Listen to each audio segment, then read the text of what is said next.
नमस्कार प्रिय दर्शकों, स्वागत है आपका हमारे चैनल गुंजन एस्ट्रो में। तो दोस्तों आज की इस वीडियो में हम हथेली में कुछ ऐसे प्रमुख चिन्हों एवं रेखाओं के बारे में जानकारी प्रदान करेंगे जो आपकी धन से संबंधित है, यानी कि आपकी आर्थिक स्थिति से जुड़ी हुई है। हस्तरेखा शास्त्र में मनी लाइंस यानी धन रेखाएं व्यक्ति के आर्थिक जीवन, धन संपन्नता और समृद्धि के बारे में संकेत देती है।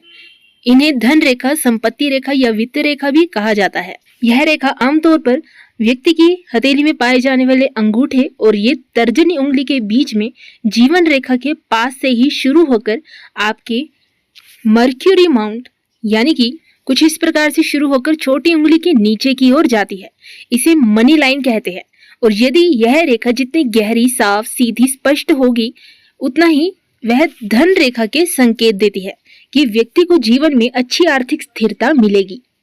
धन से संबंधित इन लोगों के जीवन में उतार चढ़ाव भी कम आते हैं। बस यह ध्यान रखिएगा, यह रेखा स्पष्ट एवं सीधी हो, कटी फटी ना हो।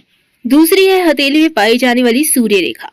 यदि आपकी अनामिका उंगली के नीचे बनने वाला सूर्य पर्वत पर सूर्य रेखा स्पष्ट हो और शनि रेखा से जुड़ी हुई हो कुछ इस प्रकार से, तो यह दर्शाता है कि व्यक्ति को प्रसिद्धि के साथ साथ धन की भी प्राप्ति होगी, क्योंकि सूर्य ग्रह आपको धन, संपन्नता, समृद्धि, प्रसिद्धि आदि यश सम्मान देते हैं और शनि ग्रह आपको धन से संबंधित आपकी आर्थिक स्थिति को दर्शाते हैं।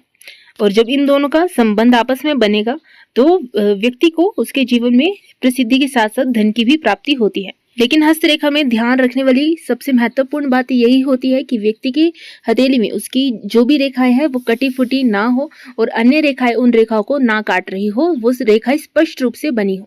जितनी है स्पष्ट रेखाएं होती है उतना ही व्यक्ति को अच्छा रिस्पॉन्स, अच्छा रिजल्ट देखने को मिलता है।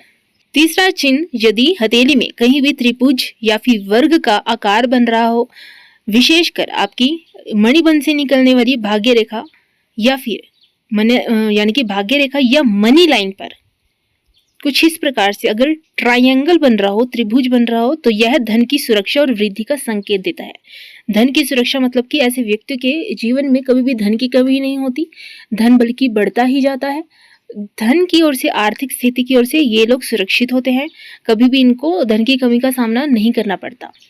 वहीं दूसरी ओर अगर यह त्रिभुज खुला हुआ हो तो धन तो आता है इन लोगों के पास, लेकिन वो आते निकल भी जाता है। अन्य रेखाएं काट रही हों तो धन आने में इन लोगों को रुकावटों का सामना करना पड़ता है, धन आते आते रुक जाता है। अगला चिन्ह है भाग्य रेखा। अब भाग्य रेखा आपके मणिबंध से शुरू होकर आपकी मध्य उंगली की ओर जाती है और अगर भाग्य रेखा सूर्य पर्वत या फिर आपके मर्क्यूरी पर्वत से जुड़े यानी कि बुध पर्वत से अगर यह जुड़ती है तो व्यक्ति को व्यवसाय, नौकरी या व्यापार में अच्छा धन लाभ होता है।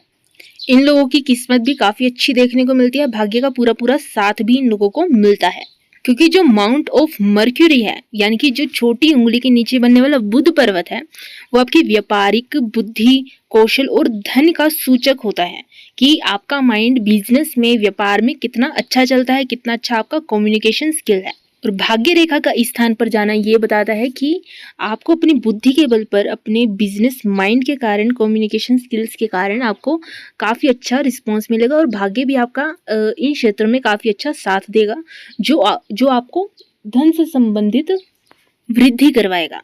अब जो तर्जनी उंगली के नीचे बनने वाला गुरु पर्वत है, यह सम्मान, पद और संपत्ति का संकेत देता है। यह पर्वत जितना शुद्ध है, उठा हुआ है, इस स्थान पर कुछ अच्छे चिन्ह बन रहे हैं, जैसे क्रॉस का निशान लगा लीजिए, वर्ग का निशान या फिर त्रिशूल का निशान, स्वास्तिक का निशान, तो यह भी आपको आपके भाग्य से जुड़े अच्छे फल देता है। और साथ ही अगर आपकी हथेली में आपका शुक्र पर्वत, वीनस माउंट काफी अच्छा उठा हुआ है, खड़ी रेखाएं भी इस स्थान पर है, आड़ी रेखाएं नहीं है, तो यह आपको आपके जीवन में विलासिता, लग्जरी लाइफ, अच्छा लाइफ पार्टनर और अच्छी धन संपत्ति दिलवाता है। और अगर आपकी हथेली में टूटी फूटी या बहुत सी रेखाएं हैं, क्रॉस का या फिर जाले का निशान है, कहीं पर भी काले तिल या फिर गड्ढे हैं, तो यह जीवन में धन की कमी के संकेत को दर्शाते हैं। तो यह तो थी हथेली में धन से संबंधित कुछ विशेष रेखाएं। श्री जगन्नाथ सबके ऊपर अपनी कृपा बनाए रखे। इसी के साथ फिर मिलेंगे एक और नई वीडियो के साथ, तब तक के लिए जय श्री जगन्नाथ।